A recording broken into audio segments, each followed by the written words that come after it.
दोस्तों नमस्कार। मैं हूं डॉक्टर एस के पांडे और आज हम बात करेंगे संसदात्मक शासन व्यवस्था की कि ये व्यवस्था होती क्या है, इसकी कमियां क्या हैं, इसकी खूबियां क्या हैं। तो शुरुआत करते हैं हम बाबा साहब डॉक्टर भीमराव अंबेडकर के शब्दों में, जो कि संविधान सभा के की जो प्रारूप समिति थी उसके अध्यक्ष थे, भारतीय संविधान के वास्तुकार माने जाते हैं। और वो कहते हैं कि संसदात्मक व्यवस्था शासन के सामयिक मूल्यांकन के साथ साथ दिन प्रतिदिन के मूल्यांकन का भी अवसर प्रदान करती है। Parliamentary system provides a daily as well as a periodic assessment of the government. ये डॉक्टर साहब ने कहा है। तो निश्चित रूप से बिल्कुल सही बात है। अगर हम सरकार की बात करें तो उसके 3 अंग होते हैं। विधायिका जो कानून का निर्माण करती है, कार्यपालिका यानी कि एग्जीक्यूटिव जो उन कानूनों को लागू करती है, और न्यायपालिका जो इन कानूनों के उल्लंघन के लिए दंड देती है। तो कुल मिला के देखा जाए तो आधुनिक शासन व्यवस्था की सबसे बड़ी विशेषता यह है कि कानून बनाने, कानून लागू करने और उन कानूनों का उल्लंघन करने के लिए जो दंड की व्यवस्था की जाती है वो सरकार के 3 अलग अलग अंगों में विभाजित है। पुराने ज़माने में ये हुआ करता था कि सरकार के ये तीनों अंग किसी एक ही व्यक्ति या संस्था में केंद्रित होते थे। अगर हम राजतंत्र की बात करें तो राजा ही कानून बनाता था, वही लागू करता था और वही इनके उल्लंघन के लिए दंडित भी करता था। तो ये एक महत्वपूर्ण फर्क है आज के दौर में और बीते हुए कल में। संसदात्मक शासन व्यवस्था एक ऐसी व्यवस्था है जिसमें अगर देखा जाए तो कार्यपालिका और व्यवस्थापिका यानी कि एग्जीक्यूटिव एंड लेजिस्लेचर, ये दोनों आपस में एक तरह से जुड़ी हुई होती हैं, संबंधित होती हैं। और दूसरी महत्वपूर्ण जो बात है वो ये कि कार्यपालिका कानून बनाने वाली संस्था यानी कि व्यवस्थापिका या विधायिका या लेजिस्लेचर के प्रति उत्तरदायी होती है और तभी तक अस्तित्व में रह सकती है जब तक कि उसे व्यवस्थापिका का विश्वास प्राप्त है। सबसे महत्वपूर्ण जो तत्व है वो यही माना जाता है।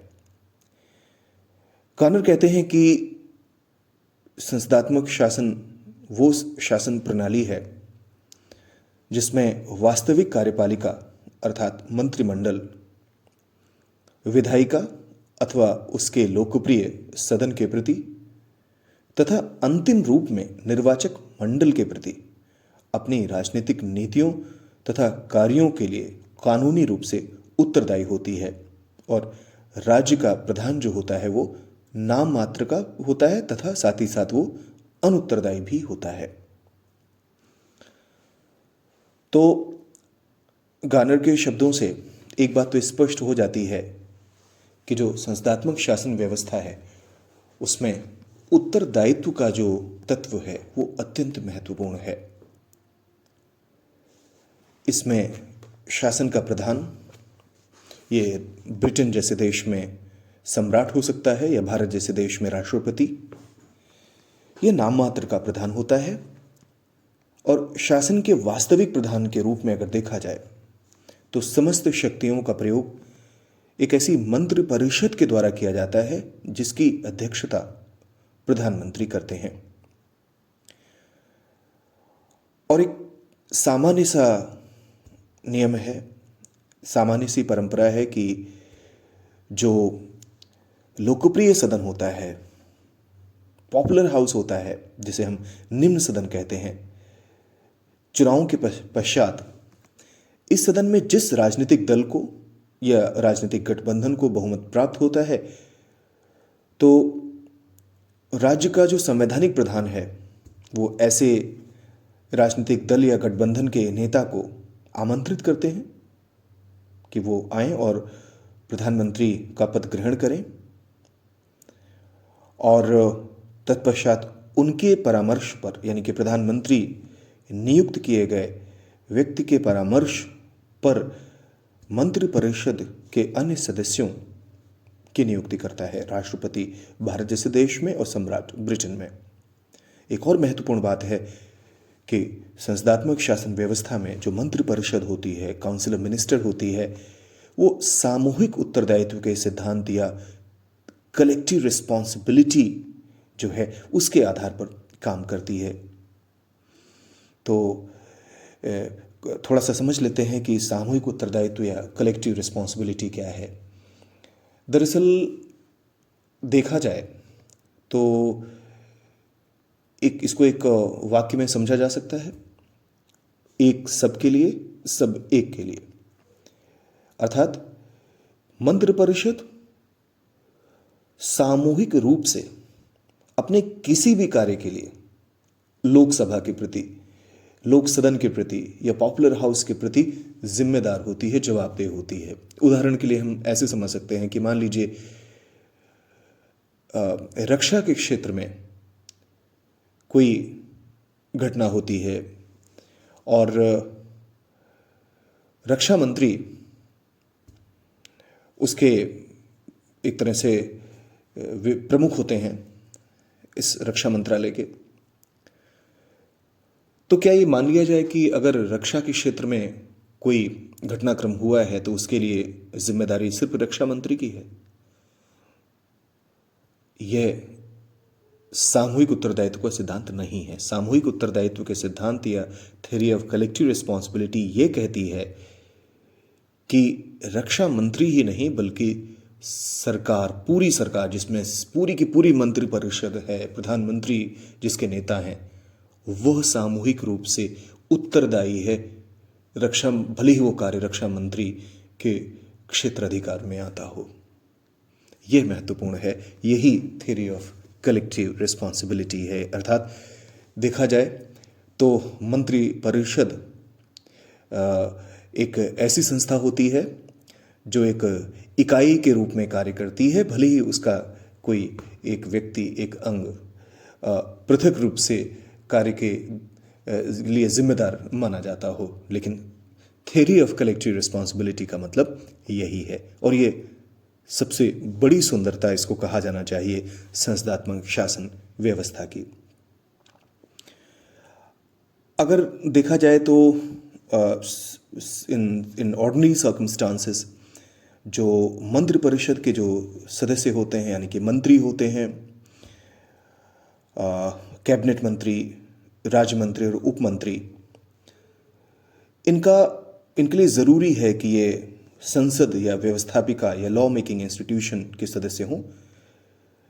लेकिन प्रधानमंत्री किसी भी ऐसे व्यक्ति को मंत्रिपरिषद में शामिल कर सकते हैं जो ज़रूरी नहीं कि संसद के किसी सदन के सदस्य हों। लेकिन ऐसी परिस्थिति में यह ज़रूरी है कि मंत्री को उस निर्धारित अवधि के अंतर्गत संसद या व्यवस्थापिका का सदस्य बनना जरूरी होता है। जैसे भारत में यह अवधि 6 माह है। काउंसिल ऑफ मिनिस्टर के जो सदस्य हैं उनके अनेक कार्य होते हैं और अनेक कार्यों में से एक प्रमुख कार्य है कि ये संसद में उपस्थित होते हैं और वहाँ जो विधि निर्माण की प्रक्रिया है उसमें हिस्सा लेते हैं। अगर व्यवस्थापिका की बात की जाए, चूँकि अब तक ये आपको बात समझ में आ गई होगी कि जो व्यवस्थापिका या विधायिका या संसद जो है वो महत्वपूर्ण है और कार्यपालिका या मंत्रिपरिषद का जो उद्गम है वो व्यवस्थापिका से ही होता है।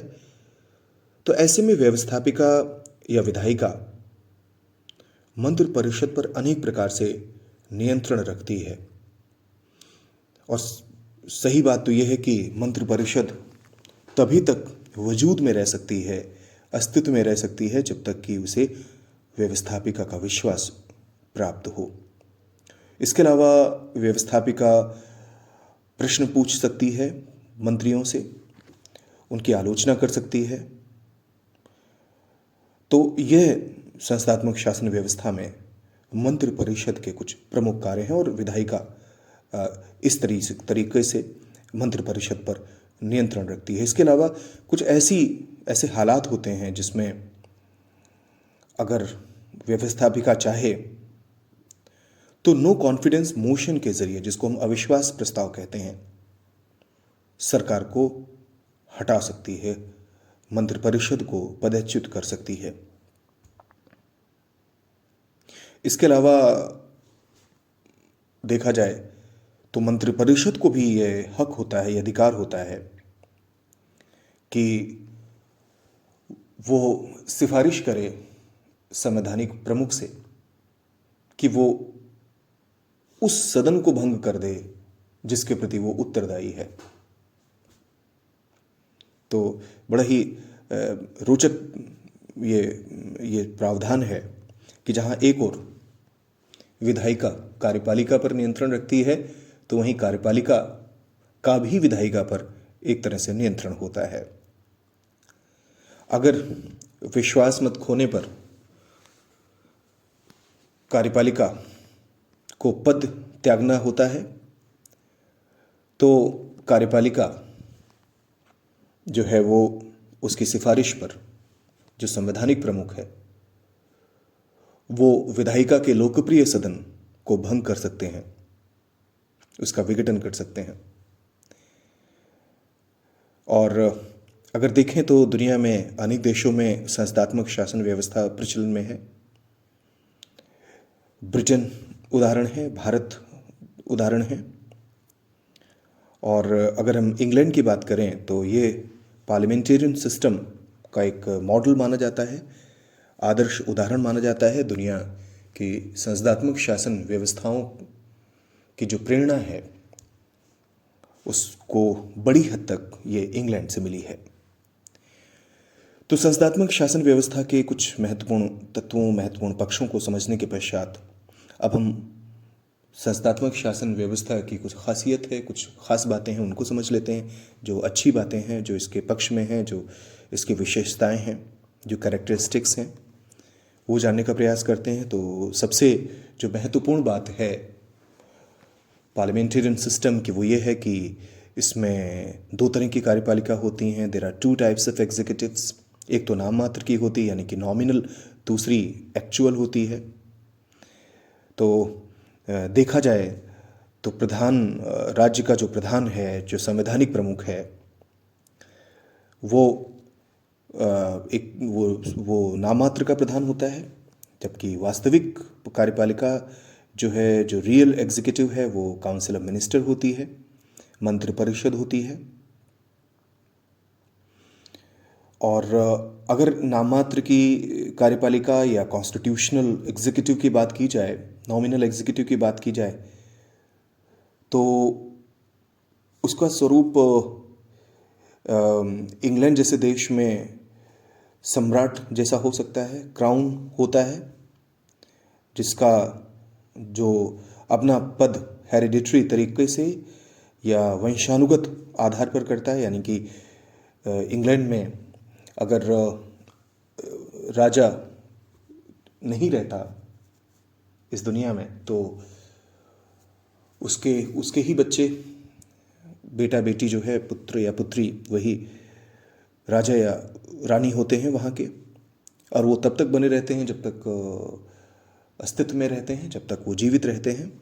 तो वंशानुगत पद प्राप्त होता है, यानी कि राजा का बेटा ही राजा होता है ब्रिटेन में। लेकिन ध्यान रखें, वो एक संवैधानिक प्रमुख होता है। इसी प्रकार से भारत की व्यवस्था है जहाँ एक संवैधानिक प्रमुख होता है, लेकिन भारत में राष्ट्रपति का जो पद है वो निर्वाचित होता है। President of India is elected by N electoral college 5 वर्ष के लिए। इसके पश्चात फिर से चुनाव होते हैं और दोबारा हुए चुनावों में राष्ट्रपति जो राष्ट्रपति होते हैं वो पुनः निर्वाचित हो सकते हैं या किसी नए राष्ट्रपति का चुनाव हो सकता है। तो यह एक अंतर है ब्रिटेन और भारत की संसदात्मक शासन व्यवस्थाओं का। दूसरा, अगर हम देखें, दूसरी जो विशेषता है, जो सेलेंट फीचर है, वो ये है कि जो लॉ मेकिंग इंस्टीट्यूशन है और एग्जीक्यूटिव है, यानी कि विधायिका और कार्यपालिका, इनका आपस में घनिष्ठ संबंध होता है। ये काफ़ी एक दूसरे से जुड़े हुए होते हैं। जैसा कि मैंने ऊपर कहा कि व्यवस्थापिका चाहे तो अविश्वास यानी कि नो कॉन्फिडेंस मोशन या विश्वास मत के आधार पर सरकार को पदच्युत कर सकती है, ठीक ऐसे ही मंत्रिपरिषद जो है वो व्यवस्थापिका के लोकप्रिय सदन को विघटित कराने के लिए इनिशिएटिव ले सकता है। तो ये एक तरह से व्यवस्थापिका और कार्यपालिका यानी कि लॉ मेकिंग इंस्टीट्यूशन और एग्जीक्यूटिव आपस में जुड़े हुए होते हैं, संबंधित होते हैं। तो कार्यपालिका की अगर हम बात करें तो व्यवस्थापिका से ही अस्तित्व में आती है, व्यवस्थापिका के प्रति ही जिम्मेदार होती है, और देखा जाए तो व्यवस्थापिका जिन कानूनों का निर्माण करती है, कार्यपालिका उन्हें लागू करती है। तो इस प्रकार से जो व्यवस्थापिका है और कार्यपालिका वो दोनों आपस में संबंधित होते हैं। एक और विशेषता है संसदात्मक शासन व्यवस्था की, उसमें प्रधानमंत्री का नेतृत्व।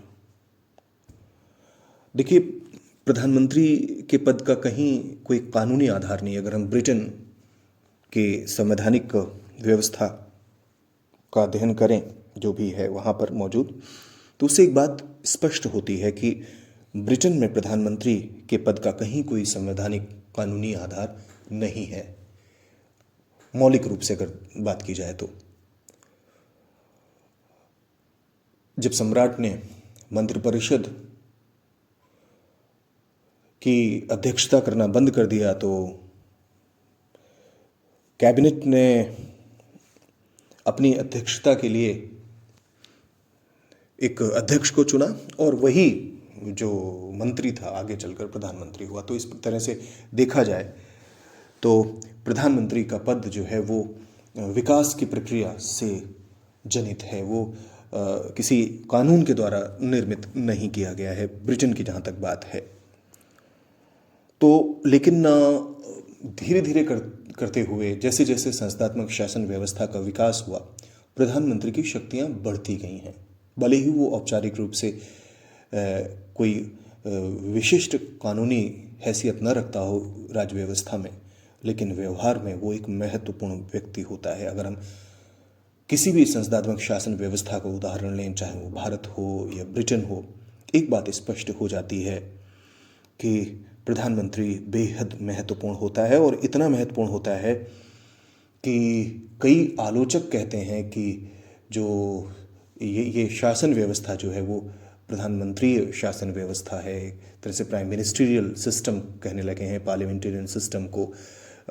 तो कई बार ऐसा होता है, ख़ासतौर पर जब पूर्ण बहुमत की सरकार होती है तो उसमें प्रधानमंत्री बहुत महत्वपूर्ण हो जाते हैं, बहुत शक्तिशाली हो जाते हैं।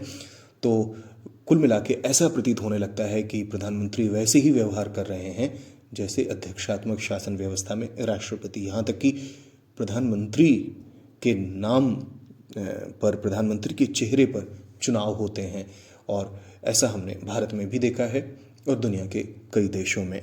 तो इतना महत्वपूर्ण प्रधानमंत्री होता है। और वो न सिर्फ मंत्रिमंडल का नेता होता है, बल्कि देखा जाए तो मंत्रियों की चाहे वो नियुक्ति हो या उनमें विभागों का वितरण हो या उनके कार्यों में एक तरह का कोऑर्डिनेशन हो, ये सब प्रधानमंत्री का ही अधिकार क्षेत्र है। और एक तरह से देखा जाए तो मंत्रिमंडल जो है, काउंसिल ऑफ मिनिस्टर है, वो एक टीम है और प्रधानमंत्री उस टीम का कैप्टन। तो ये महत्वपूर्ण बात है। इसके अलावा मैंने अभी पहले भी चर्चा की है कि एक सामूहिक उत्तरदायित्व जो है, जो कलेक्टिव रिस्पॉन्सिबिलिटी है, वो खूबसूरती है संसदात्मक शासन व्यवस्था की। तो इसमें देखा जाए तो जो पार्लियामेंटेरियन सिस्टम है उसमें मंत्रिमंडल सामूहिक रूप से लोकप्रिय सदन के प्रति उत्तरदायी है। कोई भी प्रशासनिक नीति है या कोई भी ऐसा कार्य है उस भले ही वो एक मंत्री के द्वारा किया जा रहा हो, एक तरह से पूरी मंत्री परिषद एक इकाई के तौर पर काम करती है और सभी मंत्री एक दूसरे के निर्णयों और कार्यों के लिए जिम्मेदार होते हैं। अगर संसद किसी संसद का जो लोकप्रिय सदन है किसी एक मंत्री के खिलाफ भी नो कॉन्फिडेंस मोशन पारित करती है तो या इस करती है तो इसका मतलब ये नहीं है कि वो मंत्री ही खाली देखा जाए तो उस मंत्री को ही त्यागपत्र देना है। सारा का सारा जो मंत्रिमंडल है उसको त्यागपत्र देना होता है। तो ये एक मंत्री के विरुद्ध अविश्वास प्रस्ताव सरकार के विरुद्ध होता है। तो यही सामूहिक उत्तरदायित्व का सिद्धांत है। तो इस संस्थात्मक शासन व्यवस्था में ये कुछ विशेषताएं हैं और अगर देखा जाए तो इसमें व्यवस्थापिका और कार्यपालिका चूँकि बहुत घनिष्ठ रूप से संबंधित होती हैं, तो जैसे शरीर के विविध अंग हैं वो आपस में कोऑर्डिनेट करते हैं। दिमाग अपना काम करता है, दिल अपना काम करता है और शरीर के तमाम अंग अपना अपना काम करते हैं और एक कोऑर्डिनेशन होता है। इसी कोऑर्डिनेशन की वजह से शरीर स्वस्थ रहता है और कार्य व्यवस्थित तरीके से करता रहता है। तो ये हम संस्थात्मक शासन व्यवस्था में देखें तो कार्यपालिका और व्यवस्थापिका में कोऑर्डिनेशन होता है, एक सहयोग होता है। इसके अलावा देखा जाए तो इसमें आवश्यकता के अनुसार हम इसमें चेंज ला सकते हैं, इसमें तब्दीलियां लाई जा सकती हैं और इसमें परिवर्तन किया जा सकता है। जैसे देखा जाए तो जब पहला विश्व युद्ध चल रहा था उस समय इंग्लैंड ने एस्क्विथ के स्थान पर लॉर्ड जॉर्ज और दूसरे जो विश्व युद्ध है उसके समय चैम्बरलेन के स्थान पर चर्चिल को अपना प्रधानमंत्री बनाया था। और इसके अलावा कई बार ऐसा होता है कि एक दल नहीं बल्कि कई राजनीतिक दलों की मिलीजुली सरकार बनती है और ये एक तरह से पारस्परिक जो निर्भरता है, पारस्परिक सहयोग की जो भावना है वो संस्थात्मक शासन व्यवस्था में दिखाई देती है और समाज का, देश का जो प्रत्येक वर्ग है उसको प्रतिनिधित्व प्राप्त होता है इस तरीके से। और लोकप्रियता को काफ़ी महत्वपूर्ण स्थान मिलता है संस्थात्मक शासन व्यवस्था में और योग्य व्यक्ति हैं, जो लोकप्रिय व्यक्ति हैं वही सत्ता के शीर्ष पर पहुंचते हैं। ऐसा बिल्कुल नहीं कि कोई भी व्यक्ति प्रधानमंत्री बन सकता है, कोई भी व्यक्ति मंत्री बन सकता है। निश्चित रूप से ऐसा संभव नहीं है क्योंकि जो शासकीय कार्य हैं वो विशेषज्ञ प्रकृति के हैं, ऐसे में अनुभव को तरजीह दी जाती है और प्रधानमंत्री भी जब कैबिनेट में, मंत्रिपरिषद में विभागों का कार्यों का बंटवारा करते हैं विभिन्न मंत्रियों के बीच तो इस बात का ख्याल रखते हैं। तो कहीं ना कहीं से देखा जाए तो योग्यता को इसमें प्रोत्साहन मिलता है। संसदीय शासन व्यवस्था की एक और विशेषता ये है कि इसमें जो राजनीतिक गतिविधियाँ होती हैं उसमें जनता बहुत रुचि लेती है। मीडिया के ज़रिए, प्रेस के ज़रिए जो राजनीतिक गतिविधियां हैं वो लोगों तक पहुंचती रहती हैं। तो एक तरह से वास्तविक अर्थों में एक लोकतांत्रिक प्रक्रिया चलती रहती है जिसमें जनता भी भागीदारी अपनी करती रहती है। और निरंकुशता को देखा जाए तो उसकी कमी रहती है, उसकी संभावना कम से कम होती है। और चूँकि इसके पीछे सीधी सी वजह यह है कि जो एग्जीक्यूटिव है, जो कार्यपालिका है, उस पर लॉ मेकिंग जो इंस्टीट्यूशन है, जो व्यवस्थापिका है, वो काबू में रखती है, वो नियंत्रण उसका रहता है। और जैसा कि मैंने पहले कहा कि नो कॉन्फिडेंस मोशन के ज़रिए सवाल पूछकर सरकार पर व्यवस्थापिका नियंत्रण लगा के रखती है और मंत्री मनमानी नहीं कर सकते, क्योंकि अगर ऐसा वो करते हैं तो उन्हें व्यवस्थापिका में जवाब देना पड़ेगा। तो इसलिए माना जाता है कि संसदीय शासन व्यवस्था में निरंकुशता की संभावना कम से कम होती है। और अगर हम देखें तो एक बात और महत्वपूर्ण है कि संस्थात्मक शासन व्यवस्था वास्तविक तौर पर लोकतंत्र की की एक तरह से उस जो लोकतंत्र की जो है अभिव्यक्ति करती है। एक तरह से देखा जाए तो parliamentarian system is an expression of true democracy. उसमें सभी वर्गों का, सभी समाज के सभी लोगों का प्रतिनिधित्व होता है। और यही वजह थी कि जब संविधान सभा में चर्चा हो रही थी कि अध्यक्षात्मक शासन व्यवस्था सही रहेगी भारत के लिए या संसदात्मक, तो अनेक सदस्यों ने यही कहा कि संसदात्मक शासन व्यवस्था भारतीय परिस्थितियों के हिसाब से बिल्कुल ठीक है, इसलिए भारत में संसदात्मक शासन व्यवस्था की स्थापना की गई। तो ये कुछ महत्वपूर्ण बातें थीं। हमने अच्छी अच्छी बातें की संसदात्मक शासन व्यवस्था के बारे में, लेकिन अगर उसके एक नकारात्मक पक्ष पर जोर न दिया जाए तो अध्ययन अधूरा रहता है। इसलिए हम ज़रूरी है कि उन बातों पर भी हम चर्चा करें जो संसदात्मक शासन व्यवस्था की कमियों को स्पष्ट करती हैं। तो सबसे जो बड़ी बात है संसदात्मक शासन व्यवस्था की, एक तरह से अस्थिरता रहती है, बार बार सरकारें बनती हैं, बिगड़ती हैं, और इसमें ये होता है कि इसके चलते जो स्थिरता है वो प्रभावित होती है।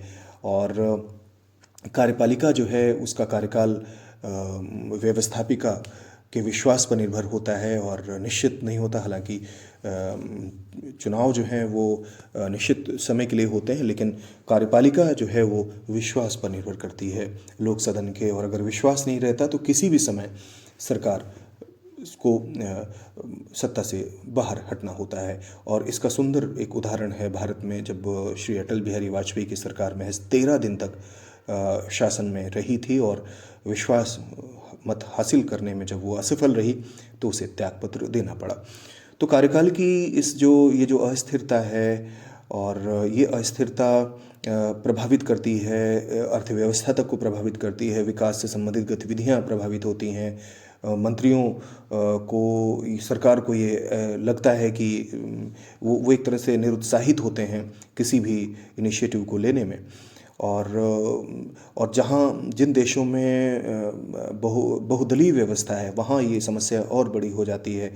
अक्सर ऐसा होता है कि किसी भी दल को स्पष्ट बहुमत नहीं होता, गठबंधन की सरकारें बनती हैं और गठबंधन में खींचतान चलती रहती है, और कई बार तो राष्ट्रीय हितों तक को भी ताक पे रखा जाता है, राजनीतिक हितों के आगे।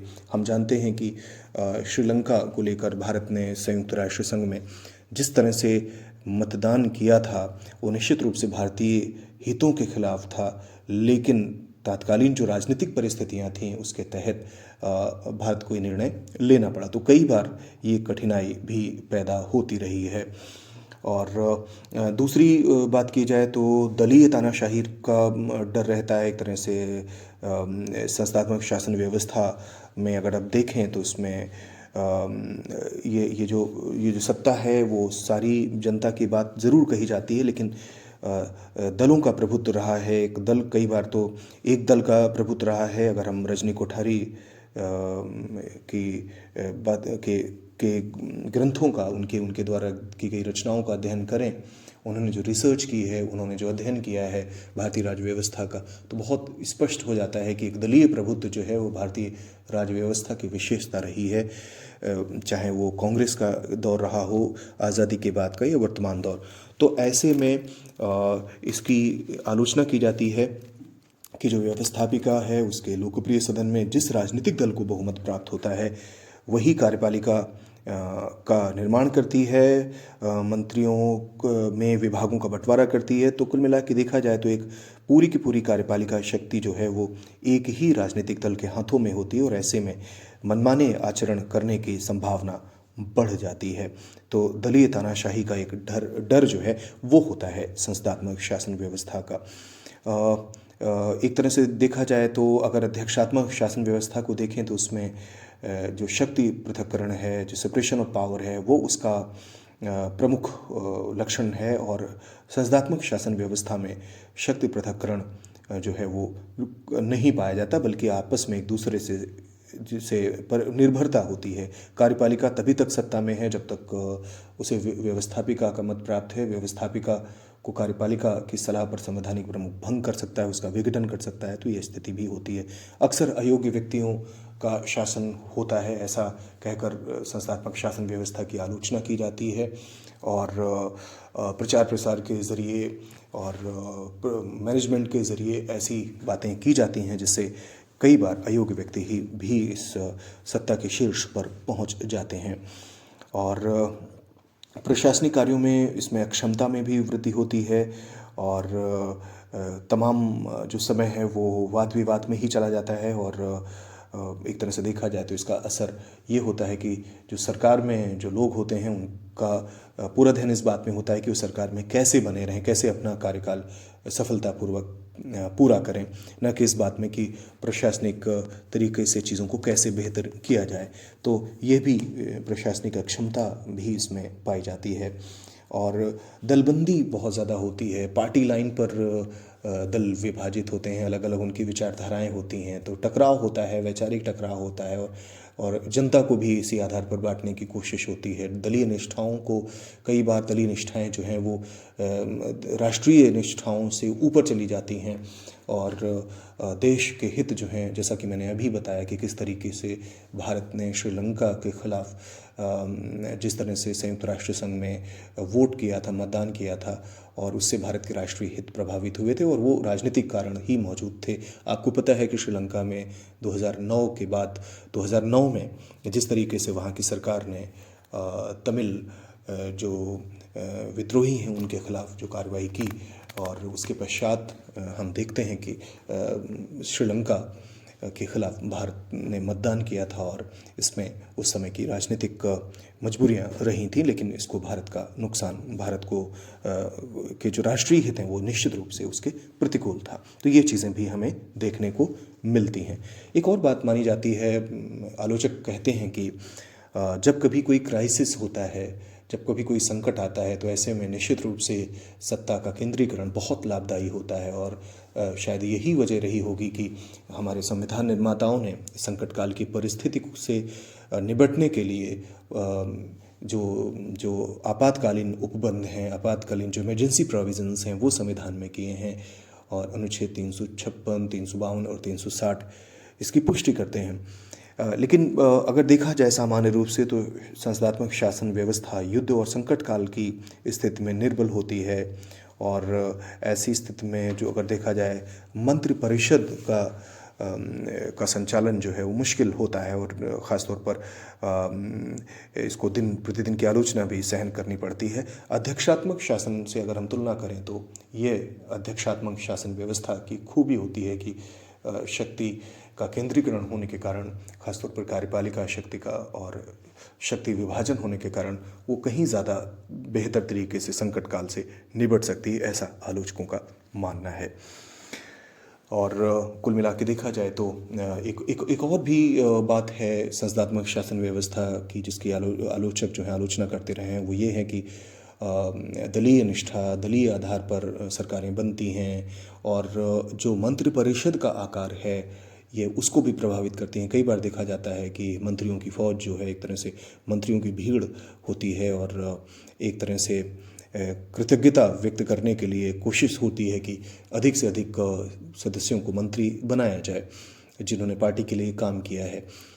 हालांकि भारत में संविधान संशोधन के द्वारा मंत्रिपरिषद में सदस्यों की संख्या सीमित कर दी गई है, लेकिन इस आलोचक जो हैं वो इसके लिए भी संसदात्मक शासन व्यवस्था की आलोचना करते रहे हैं।